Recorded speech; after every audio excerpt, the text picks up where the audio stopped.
আসসালামু আলাইকুম ভিউয়ার্স, আমার চ্যানেলে আপনাদের স্বাগতম। এই গরমে ঠান্ডা ঠান্ডা ডাবের পুডিং খেতে কার না ভালো লাগে। চলুন দেখে নেওয়া যাক কিভাবে এটি তৈরি করতে হয়। এখানে আমি মাত্র 3টে ইনগ্রেডিয়েন্ট দিয়ে এই ডাবের পুডিংটি তৈরি করব। প্রথমে একটি পাতিলে ডাবের পানিগুলোকে ঢেলে নিব।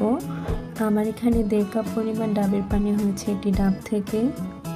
এরপর মোস্ট ইম্পর্টেন্ট যেটা, তা হচ্ছে আগার আগার পাউডার।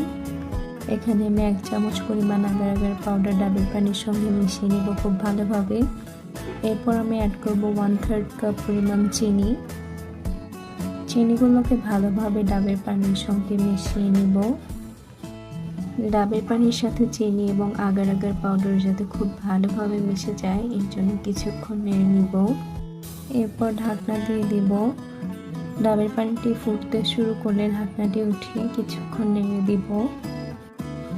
ডাবের পানিটিকে আর একটু ঘন করলে বা গাঢ় করলে এটার পুডিং অনেক ভালো হবে, এর জন্য আমি আবারও ঢাকনা দিয়ে দিলাম।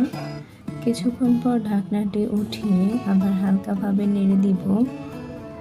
এই পর্যায়ে আমার গরম পানিটি পুডিংয়ের জন্য সম্পূর্ণভাবে তৈরি। এরপর ডাবের গরম পানিগুলোকে একটি বাটিতে সেট করে এর মধ্যে দিয়ে দিব ডাবের কুচিগুলো। দেখুন এটা কত সুন্দরভাবে সেট হয়েছে। এরপর এটাকে 30 মিনিটের জন্য ডিপ ফ্রিজে রেখে দিব। 30 মিনিট পর আমি এটাকে বের করে এখন পরিবেশনের জন্য প্রস্তুত করব। এই পুডিংটা দেখতে যেমন লোভনীয়, গরমের সময় ঠিক সেইভাবে ঠান্ডা একটা তৃপ্তি দেয় খাওয়ার পর, আর এটা অনেক সুস্বাদু।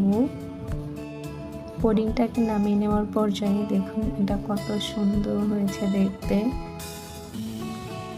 একদম নরম তুলতুলে একটি ডাবের পুডিং। আপনারাও বাসায় এটি ট্রাই করে দেখতে পারেন।